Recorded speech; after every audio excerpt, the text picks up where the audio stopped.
Update. A friend tried to kiss my partner for a TikTok challenge, but I'm the bad guy? Original post. One of my friends that I know ever since we were in high school, we are both 22 now, has started to take an interest in TikTok. She already has a big Instagram following, so she decided to try something new and participated in few challenges.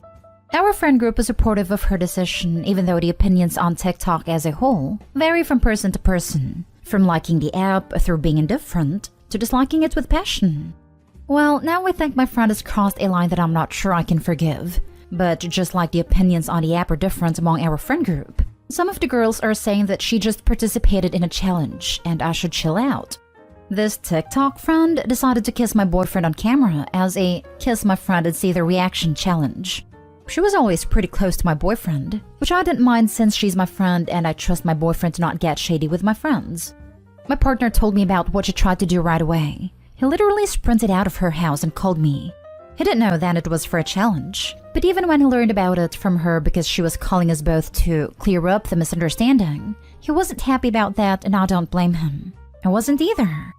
We both decided that it's better to cut her out of our lives, even if for a little while to cool down. But my friend group is saying that while they can understand my boyfriend, they can't understand my reaction and that I should be grateful that my TikTok friend showed me how loyal my partner is to me through this experience.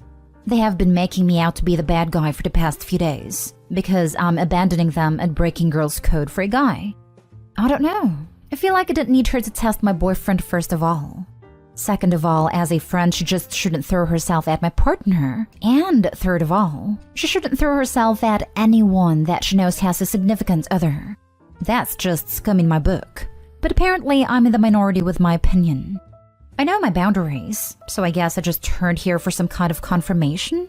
Advice on what to do not only with my TikTok friend, but also with the whole friend group. That's 6 years of history together. Part of me doesn't want to throw it away, but I'm just so disappointed and betrayed. Now for the top advice before reading the update. To echo what you've already said, she didn't do you a favor because you didn't need her to test your boyfriend's loyalty. I distance myself from any friends to try to convince you that this was at all helpful, or something you should be grateful for, along with the girl who pulled this stunt to begin with. A real friend wouldn't do this to you.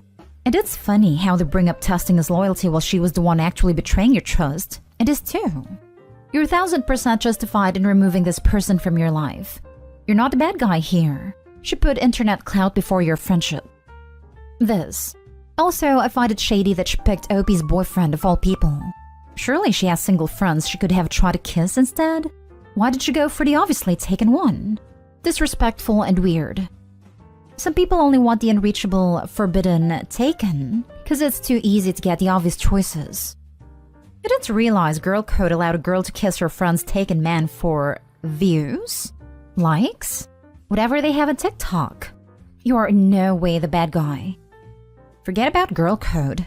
Has this girl never heard of consent? I would be so angry if a friend just kissed me, whether I have a partner or not.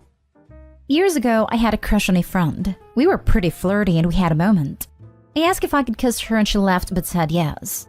Afterwards, she told our friend group that I'd asked before I kissed her. It became a joke. 15 years later, everyone now knows about consent, and I don't feel like such a weirdo for asking. Doesn't seem innocent at all. Time to find new friends. They're all trash. Those friends are full of BS.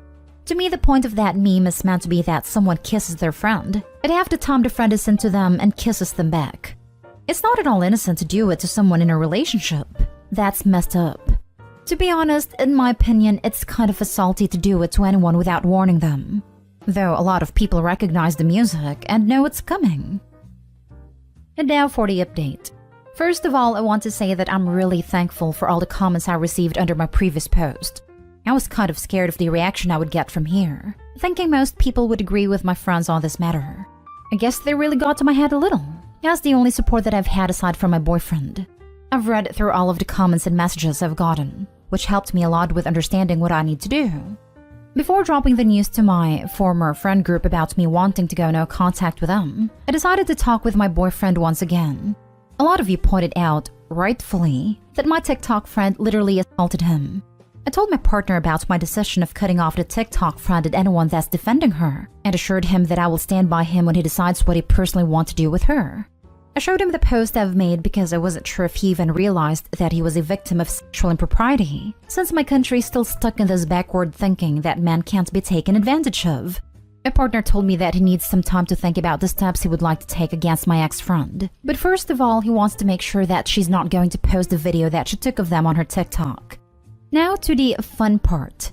I told my former friend group that I decided to no longer keep in touch with TikTok friend and anyone that's on her side. I also added that my boyfriend doesn't consent to releasing the TikTok she has taken with him. The TikTok friend quickly responded that him not giving her consent doesn't matter, since it's a video not taken for commercial purposes. Other friends chimed in that she doesn't need your toy's consent to post a video of hers. We've started to argue, with me saying that this is illegal and them saying that nobody cares. So now, aside from updating you all on what has happened since last time, I'm asking for a final advice. I guess not only for myself, but on my boyfriend's behalf. He already told me that if she does post a TikTok, he will deal with her, even if it means taking her to the court over it, which I completely support. But our question is, would it be very petty if we will post my original story to our social media accounts while tagging my ex-friends? We do realize that it's pretty childish, but at this point we are thinking about taking our little revenge on them, since consent has no importance to them apparently. Would it be worth it though? I would advise against it. Just keep an eye on her TikTok, and if she posts the video, go to TikTok directly and ask for it to be taken down. Yeah, I guess our emotions are still running high. Thank you. Try to download it first so you have proof that it actually happened. Don't post anything on social media. Wait for her to stupidly post her TikTok, then contact support and a lawyer, depending on the laws in your country. We haven't specified where you are from, so I can't give that much of an advice on that. Watch her be cancelled for forcing herself on someone, and her TikTok career being ruined before it even started. That would be the best revenge. Take care. Oof, this is a tough one. First of all, props to you and your partner for being brave enough to cut them off and discuss what happened. I wouldn't personally recommend posting on social media, especially if you explicitly name them. Mainly due to you and your partner considering taking legal action if they post a video. It could have ramifications on you guys. I would gather all the evidence of what happened, get a solid timeline in order, and keep supporting your partner.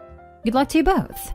Also, there are lots of resources online for men who are victims of violations if you need assistance. You're probably right about the possible repercussions. Thank you. Next story is titled, Roommate Calls My Boyfriend Our Boyfriend. I, 19 female, have been dating my boyfriend Will, 20 male, for about 6 months now. We have been in relationships before, but this is definitely my first serious and healthy one, and I'm really happy with him. We met in our hometown, but we go to different universities that are about 2 hours apart. However, we try to see each other whenever we can, maybe about every 3 weeks. Usually, will come and visit me because A, he has a car so it's cheaper/more convenient for him, plus bus routes between our cities no longer exist since Greyhound shuttered. B, a lot of his courses are still online only, whereas I have in-person lectures. And C, my house is a lot nicer than his. Whenever he visits, I stay for 4 to 5 days, which my roommates are okay with. He's also very nice and helpful. If I'm doing chores, he'll help, or he'll help take out the trash/wash dishes/make me breakfast, etc.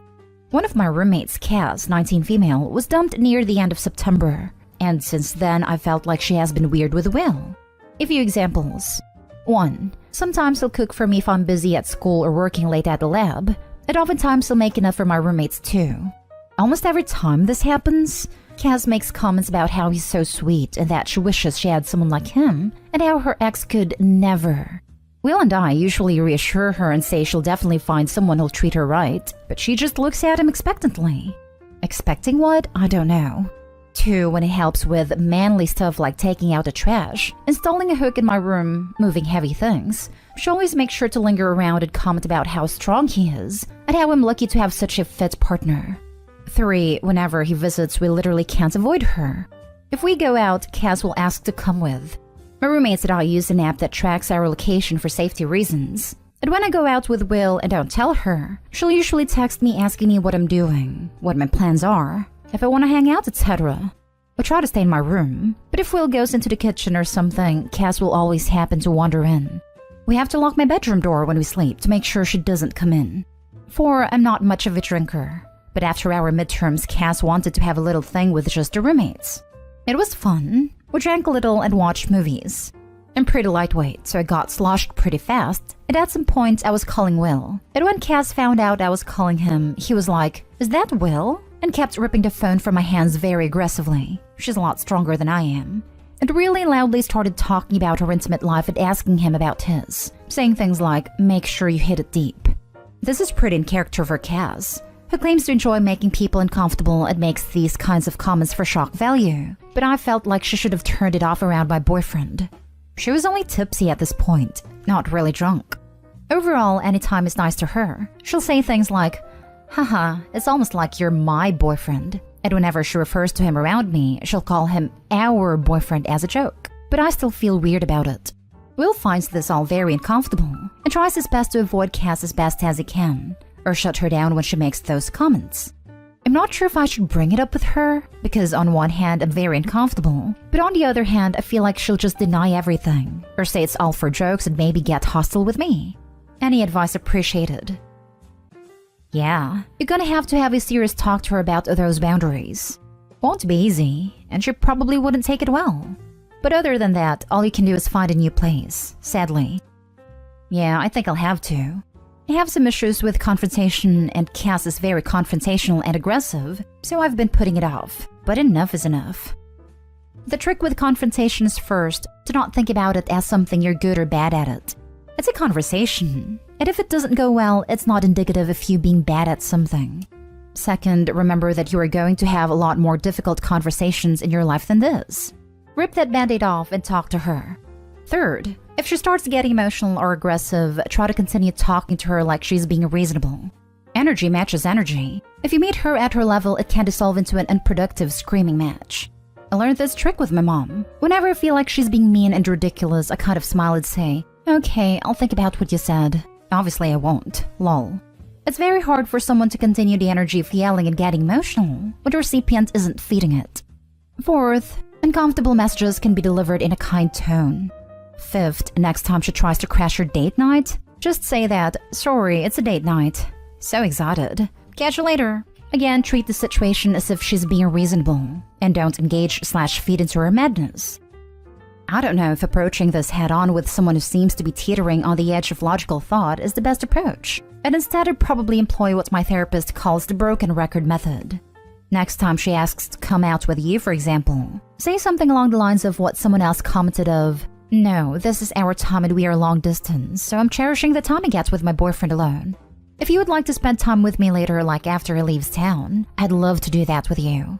Whatever your answer is, stick to it with a little variation. This is super important. Don't engage with any ludicrous or provocative comments she makes. Just continue to repeat yourself until you either get an "okay" or "F you," or something in between. But do not budge. Do the same things when she makes comments about our boyfriend. "I'm so happy that you enjoy my boyfriend being around, Cass. It really helps strengthen the relationship between the two of us that he can come visit me. So I'm glad you like him being here to visit me." And say whatever you choose as closely as you can every single time, only changing to account for context. An upfront confrontation could nuke your living situation, so I try this first and see what firm and moving and carrying reminders of your boundaries do for the situation. This is a really good idea, actually. And you're spot on about Cass being a little unreasonable. She's known to just verbal diarrhea when confronted. Can your boyfriend look her in the eye at some point and just be blunt? Maybe something like, "You know I'm not interested in you, right?" I actually feel like this will be pretty effective. I'll definitely talk to him about it. Last story. My best friend jokingly leaned her head up to kiss my boyfriend.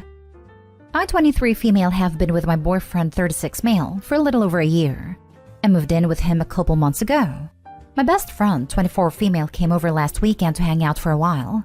She hadn't come over for a really long time, because at a barbecue my boyfriend and I hosted a few months prior to all of this, she decided it would be a good idea to test his loyalty to me in front of our friends, coworkers, and family by very obviously flirting. I was beyond upset. It almost ended our friendship, but was assured that it was just lack of good judgment as well as excess alcohol and weed. Well, this last weekend she came over and we were watching a show. My boyfriend was leaving for an errand and came to kiss me before I left. When he was walking out as he passed her, she leaned her head up jokingly to get a kiss as well. I glared at her and it was a pretty awkward vibe until she left. I don't know what to do. We've been friends for 11 years, and I don't want to lose her. But I feel like she's trying to get in between my relationship. If I can't trust her in my house with my boyfriend around, then how can we even be friends? I'm honestly really heartbroken because she's my only friend, and I don't think we'd ever be in this situation. I'd love some advice. Thank you. This is pretty telling, honestly. I'm wondering how much else you've let this friend get away with prior to this. Maybe knowingly, with her being your only friend at all. Simply put, she's not your friend. No friend would put you in this situation or behave the way she is, making you feel the way you are. Multiple times, no less. It seems like she's not expecting you to do anything about it because she's counting on you being weak and desperate for all that wholesome friendship only she can give you. I think it's about time to prove her wrong. It's never too late to make actual friends. I had a friend just like this. The type of friend who would do anything and everything to get with a guy I liked. She's no longer a friend, nor has she met my husband. Not because I don't trust him, because I would probably end up smacking her if she tried anything. So she apologized for her inappropriate behavior the first time, then proceeded to be inappropriate again? It's time to set some firm boundaries. Something's wrong with her. It sounds like the boundary was already set the first time. This feels like the consequences stage. Seems like she's jealous and trying to sabotage your relationship. Does not sound like a healthy person to be in a friendship with. I'd bolt. I won the lottery and it ruined my relationship with my boyfriend and my family. I never thought winning the lottery would be anything other than a dream come true. But here I am, with more money than I ever imagined, and it feels like my life is falling apart. A few months ago, I bought a lottery ticket on a whim. I almost forgot about it until I saw the numbers on the news. I couldn't believe my eyes. I had won $600,000. At first, I was in shock. I called my boyfriend John, and he rushed over, equally ecstatic. We were both over the moon, dreaming of what we could do with the money. But the dream quickly turned into a nightmare.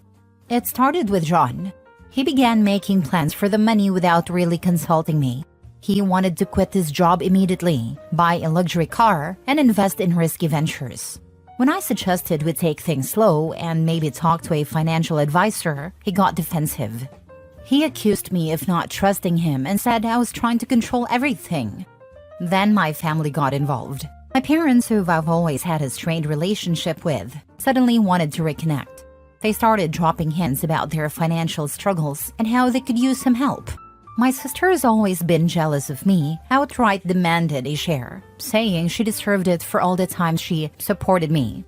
It felt like they were all looking at me differently, like I was just a bank to them now. John became more distant and started spending a lot of time with his friends.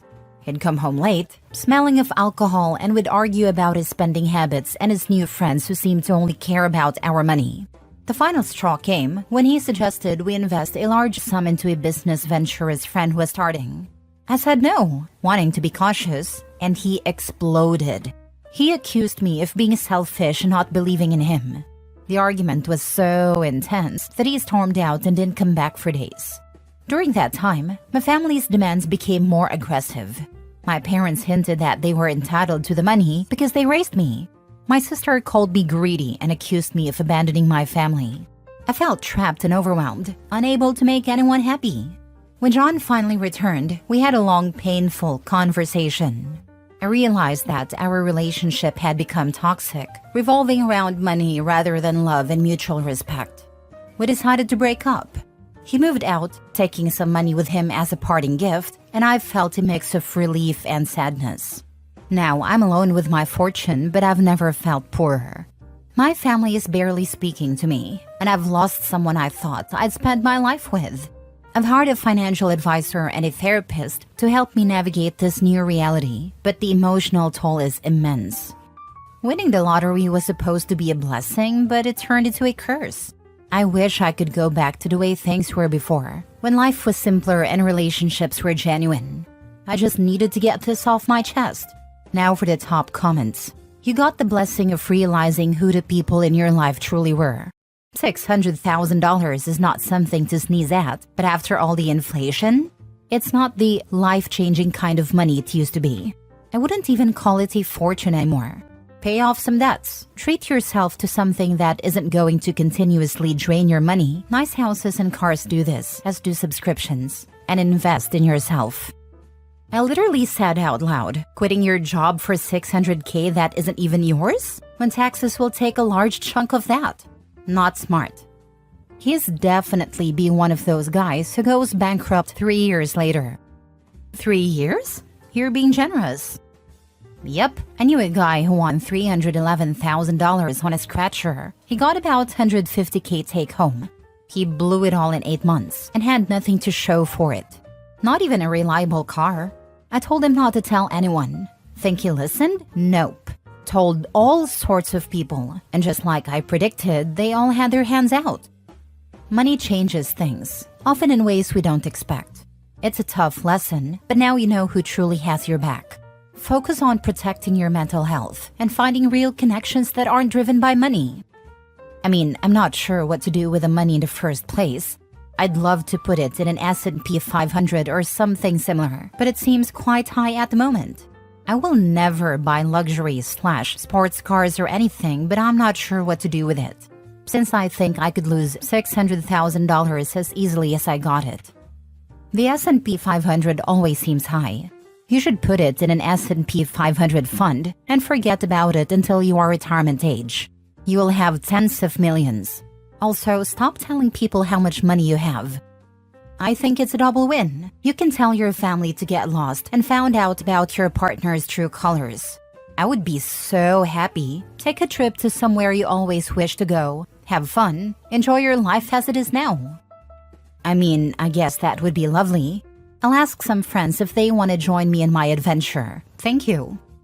Please talk to a financial advisor first. I'm not saying don't enjoy the money and take a trip, but get a handle on the whole financial picture, including investment plans, before spending a bunch.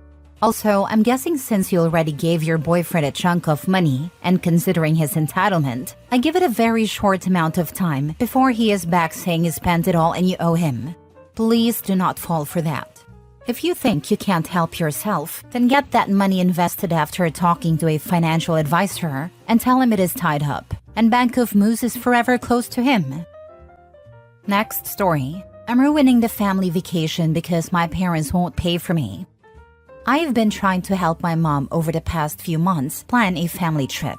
Throughout this process, my mom told me that she and my dad probably couldn't afford to pay for all of us to go. Mom, dad, brother, me, and boyfriend, which is fine.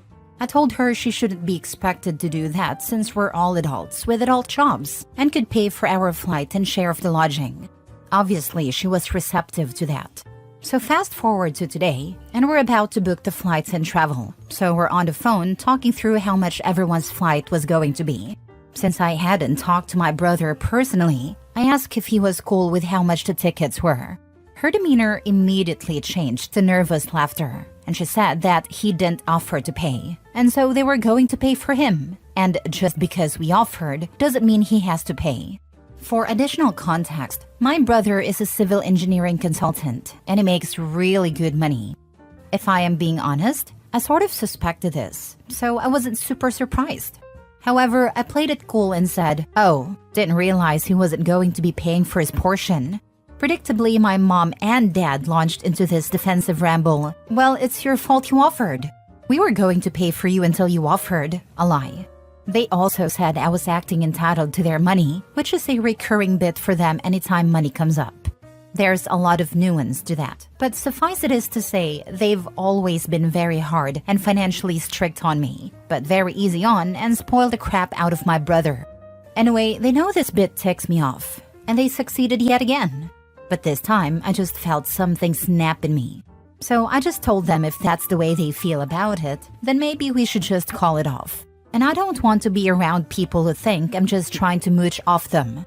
Then I just hung up. Now they're texting that I'm selfishly ruining the vacation because I'm jealous and are calling me entitled. Maybe I am entitled. Maybe my parents just like my brother better. I don't know which is more true, but I'm a little glad I'm ruining the family vacation.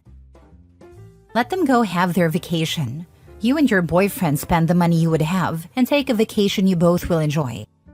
Lol, the thing is, they all fight with each other on vacation. It's so crazy. I was just going to go to be part of the family, but I don't think I will be doing that this time. How miserable is your family? What's the point of even going on vacay to argue? Just stay home and do it for free. LMAO. I'm sorry your parents suck. You deserve better ones. Well done for standing up for yourself. I would continue to ignore their guilt and go on a holiday that is about you and your boyfriend with no arguments. But remember, they spoil your brother. But when the chips are down, the chances of your brother taking time to help them out are slim. You and you alone will be expected to step up and sacrifice for them. Maybe now is a good time to think about what you want for this relationship going forward. It is absolutely alright to take massive steps backwards and not engage if that is what you want. Never let anyone guilt you into anything that you don't want to do. But remember, they spoil your brother. But when the chips are down, the chances of your brother taking time to help them out are slim. You and you alone will be expected to step up and sacrifice for them. This is so freaking real, you have no idea. They have even said as much. My mom's brother was the favorite of my grandparents too. He never got in trouble when he did dumb things, but my mom was grounded for 2 years for getting an attitude with my grandmother. He got away with everything and was constantly rewarded, even after he tried to end my mother. In the end though, he ran off with a rich woman, got married, and completely ignored our side of the family, even when my grandmother was dying. My mom ended up being the one taking care of her until her death, which took a huge toll on her and her health. My uncle wouldn't even give my mom 1 day off and care for her himself, and we couldn't afford to hire a nurse. It was hell for my mom, and my uncle didn't even go to her funeral. Don't let that happen to you. If you're able to do so, you need to put your foot down right now and tell them in advance that you see how you're treated compared to your brother. You see who they obviously love more, and because of that, he will be the one taking care of them as they age. You have to let them know not to expect you to take care of them. They chose their favorite child a long time ago, and they're going to live with that choice for the rest of their lives.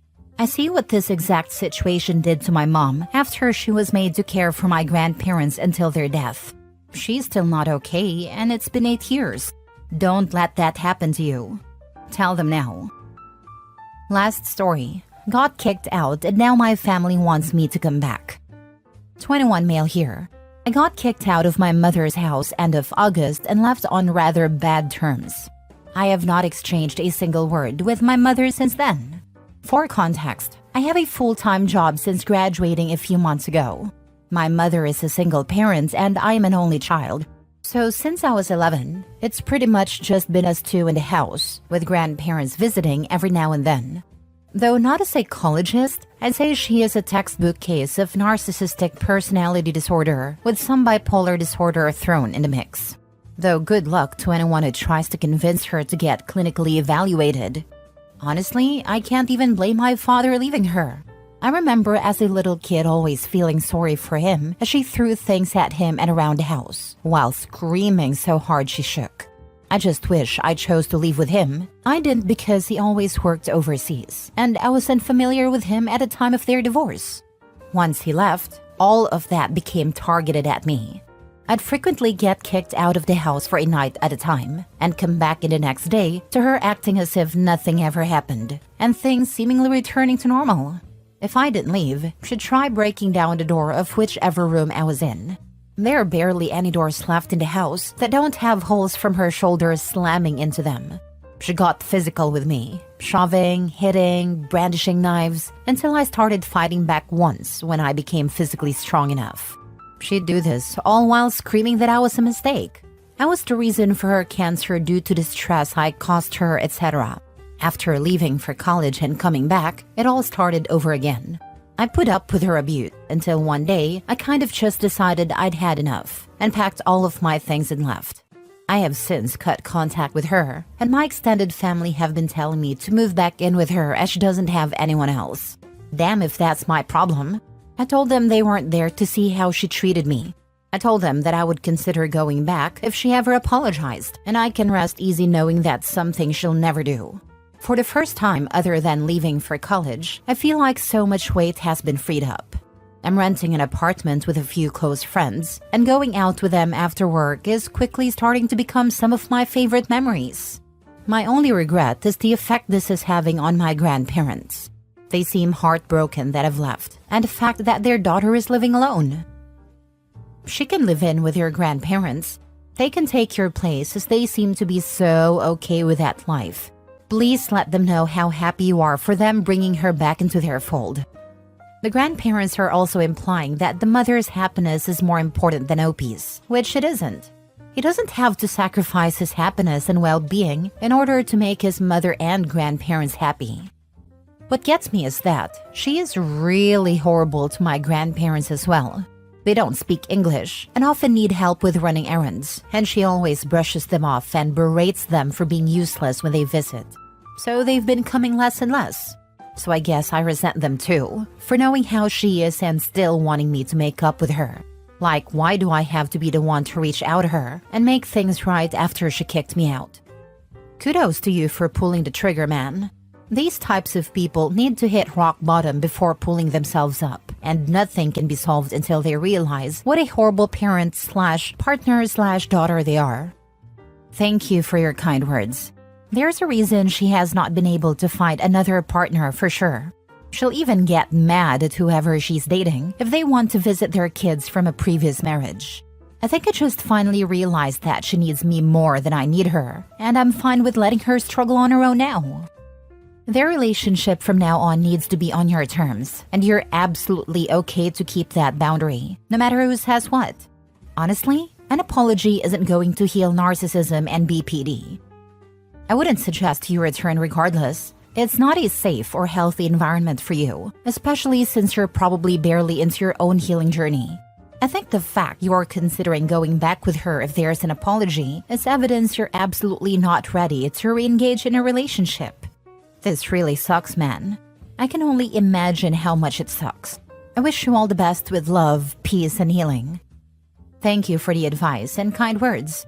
I think I would definitely make her going to therapy a condition of any chance of reconnecting. Perhaps stupidly though, I'm still afraid to bring it up because I know she'll get super angry at the idea, which doesn't even make sense because I'm out of there and she can't hurt me anymore. I think I'm just so used to trying to not set her off that it's still difficult for me to try and have these types of conversations with her. I actually realized somewhat early on in high school that my own personality was becoming similar to hers. I lost a lot of friends over it and even a relationship. So that was definitely a wake-up call for me. And I think that's the point where I realized that my mother's approach to life was the wrong one. It's been difficult trying to become my own person, but I like who I am now. At the end of the day, I think one day I would still like to be on good terms with her, as she is my mother, and a person she is when she's not having an episode is quite fun to be around, but not at the expense of myself. Am I the a-hole for refusing to help my sister financially?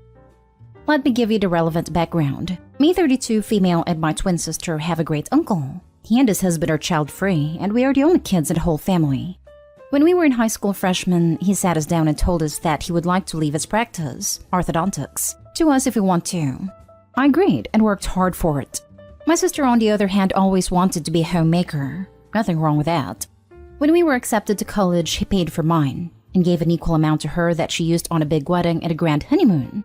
Her husband has a great job, but they have always been deep in debt because they like to keep up with the Joneses. New car each year, grand vacations, kids in private school, and a ton of extracurriculars. 2 years ago, I finally was able to join my uncle's practice. So it transferred everything to my name and left his huge paid-off house in a gated community to my sister.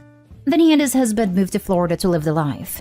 It was just bad luck that a few months later COVID hit and the practice started suffering. And that's when my sister started on gloating about how she was the smarter twin in the end, how she ended up with a paid-for house and a great family, while I was an old maid with a worthless practice. I ignored her remarks the same as I have been doing for years. Then restrictions eased and I started making money again. I just bought a condo and a Tesla. 2 days ago, she visited me. Then she asked me for $20,000.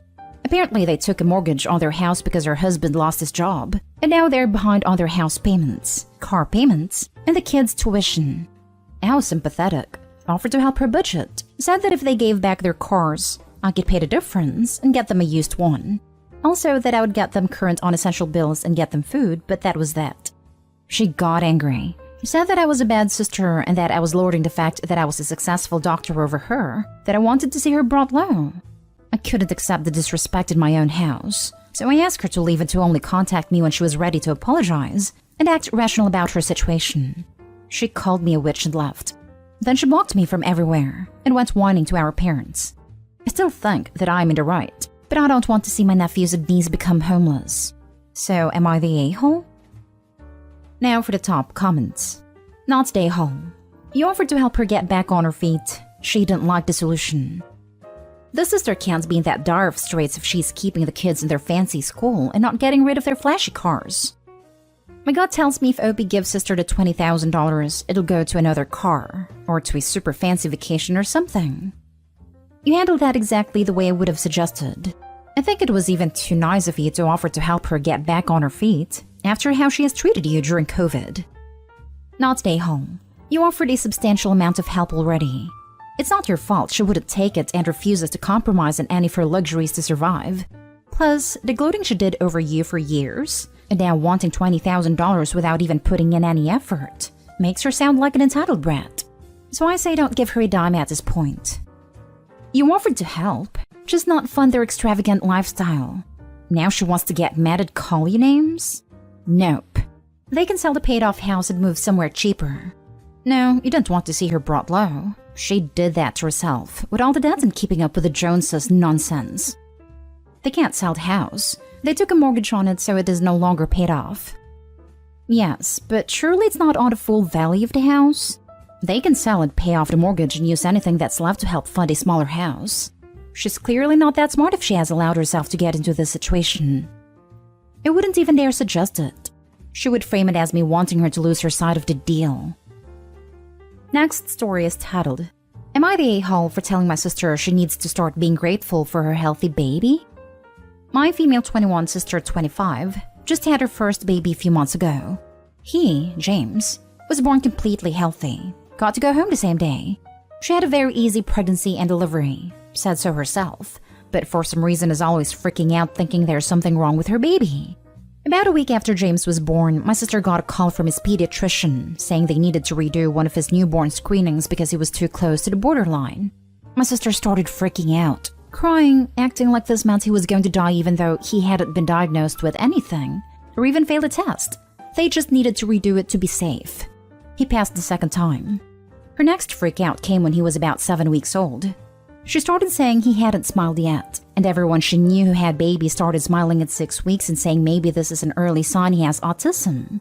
My parents kept saying it's completely normal for a baby to not smile right on time, and her pediatrician even said they weren't concerned, but she was extremely upset and stressed by this.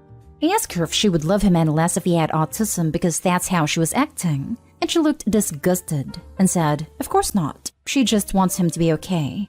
He smiled a few days after this freak out. The most recent freakout was his first roll.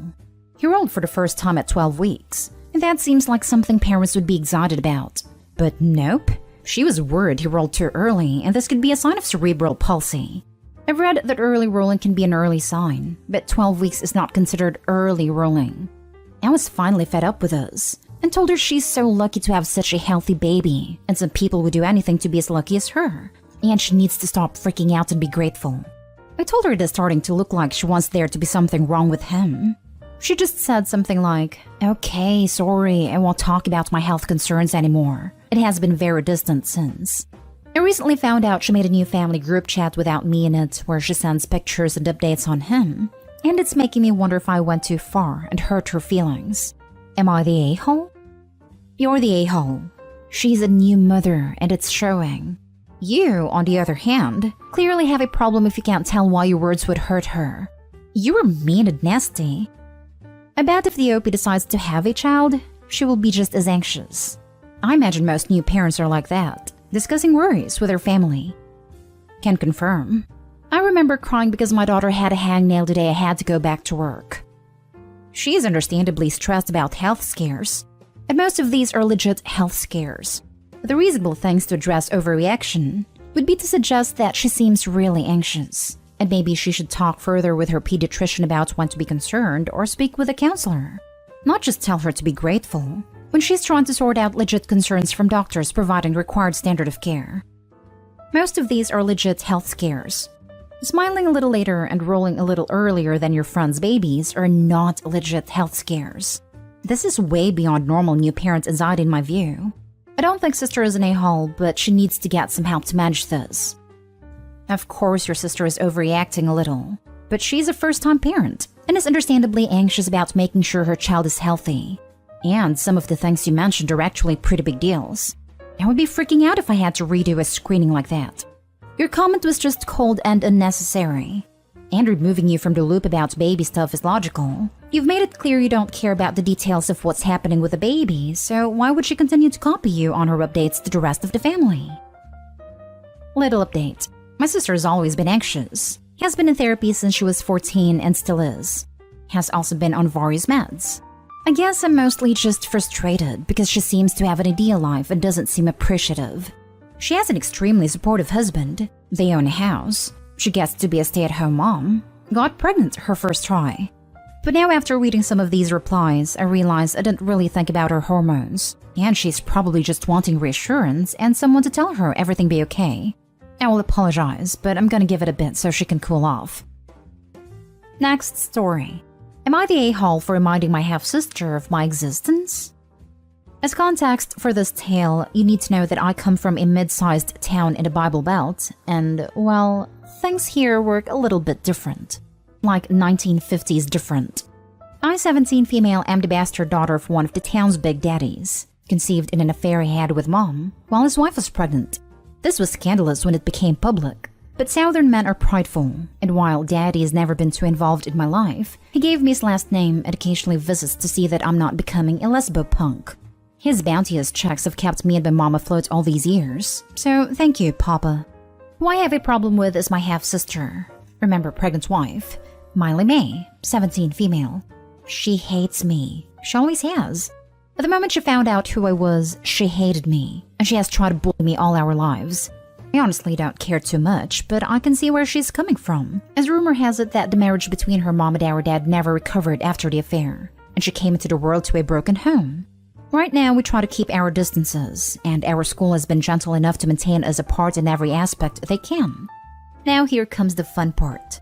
We are both graduating next year, and as part of last year's traditions, all the graduates have to create a family tree that hangs out in the legacies corridor. I mean, basically all of us are descendants of previous students up to 5 generations, if not more. And the point is showing the compromise with excellence our families have, or something like that. In my tree, I obviously included Dad's side. I even added Miley May and her mom because they were also part of it all. When Miley May saw it, she went full ballistic. She shouted. She cried and she tore my poster apart in front of her classmates. I was not there when this happened. Because of this, we were both called to the principal's office, with our families. Miley made her mom blame me for her episode because I incited her with my slanderous tree.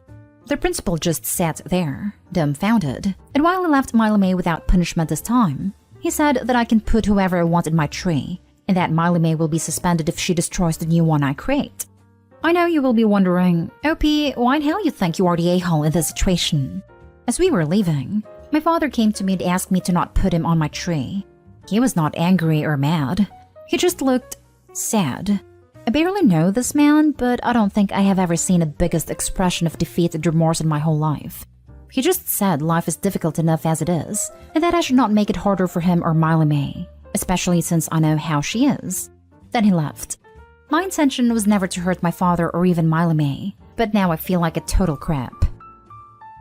Now for the comments. Not the a-hole. Your life story, your damn family tree. Do they want you to claim the Virgin Mary as your mother and God as your father? Edit. There are many snarky ways to not technically include them, but paint a picture clearly enough since it sounds like who is related to who is well known enough around town, if you are so inclined. Like putting a picture of Voldemort and writing, "He who shall not be named" for your father, and Hannah Montana for your half-sister. If your father did not want to be featured in a family tree other than the one for his legitimate children, he shouldn't have slept with someone he wasn't married to. Full stop. And he should have shut this thing with Miley May down when it started happening, not let her get to the point where she's destroying your property in public. You bear no blame for the situation. This. 100% this. This is your story, Opie. Your story and Miley May's stories intertwined because of your dad's choices, but you were meant to be here for a reason, as was she. I can't imagine it has been easy going to school with her though now. But it doesn't sound like it was you who created the drama. Sounds like it was her fueled by her mom. Your dad is the major a-hole for not shutting this behavior down in 1st/2nd grade. But Milo May should be past this enough at this point, that it shouldn't be emotional enough of an issue to have that kind of a tantrum. I'm sure it is well known in your school and community that you share a dad. I'd recreate the tree exactly as it was before. Walk into class with dignity and hand it in, and then wink at her. That's it. Just a wink. He just said life is difficult enough as it is and that I should not make it harder for him or Milo May, especially since I know how she is. Screw him. He put himself even before the child he hurt by raising her in a household with fractured trust, and the child he hurt by withholding his presence. Not the a-hole. Last story. Am I the a-hole for not wanting to call my mother's husband Dad? For background, my 38th female mother has been a single parent most of my life. She married her husband when I was 23, and they had been dating since I was 19. I've accepted him in my life, but I've been very clear about the fact that I don't see him as my dad. I have a dad. He's a deadbeat that I don't have contact with, and, along with my mother, is the reason I've been in therapy. So, my mother's husband, let's call him David, is a massive part of my kids' lives. He's their granddad, there's no question about it. They both know David isn't my dad. They've seen my boy dad and have both said they aren't interested in him. They're old enough to decide. Over the years, my mother has been referring to David as my dad, saying your dad is on the phone, and it's made me cringe. I told her I didn't like it. She said David does, but that she would stop. She doesn't. We were at an event last week where I was asked to stand with my dad by someone. I said, "Oh, that's not my dad," and the person apologized. It passed. The event carried on. Everyone had a great time. I went to visit my mother a few days ago, and she said, "You know, you really hurt David's feelings the other day." I asked how, and she said the nasty, aggressive way you said, "He's not my dad." I said it hadn't been any type of way. I just told them he's not my dad. She said I can't believe her back here, saying he isn't your dad when he's done so much for you. I lost it. I told her that wanting to be my dad doesn't make him so. I'm the only person in the family whose dad hasn't been a part of their lives. They don't know what it's like growing up knowing you're not wanted, and just when you've come to peace with it, had someone literally force themselves on you. David has his own child who is also an adult, but my mother has never been expected to play the role of mother for them. Now neither of them is talking to me because I can't just let David be my dad. Am I the a-hole? Not the a-hole, especially as your mother doesn't expect the same from David's kids. That's a bit hypocritical of them. That really depends on if David's ex is an actual mother.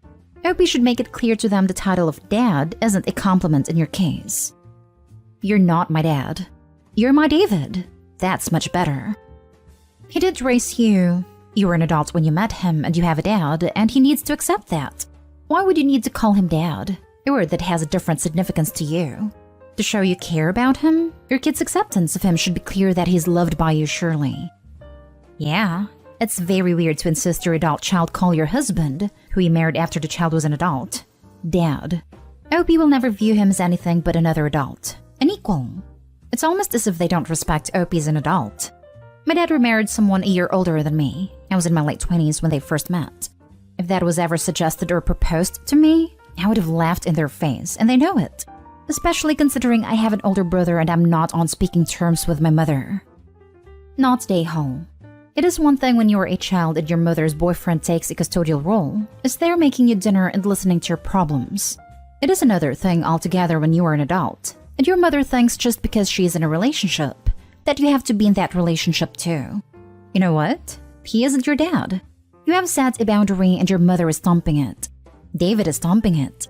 It might be time to start setting consequences because boundaries without consequences is just wishful thinking. So next time she starts with a dad crap, just pick up your things and leave. If on the phone, the next thing she hears is click. Is it rude to enforce your boundaries when someone is insistent on stomping on them and then getting all the butthurt about it? I think not.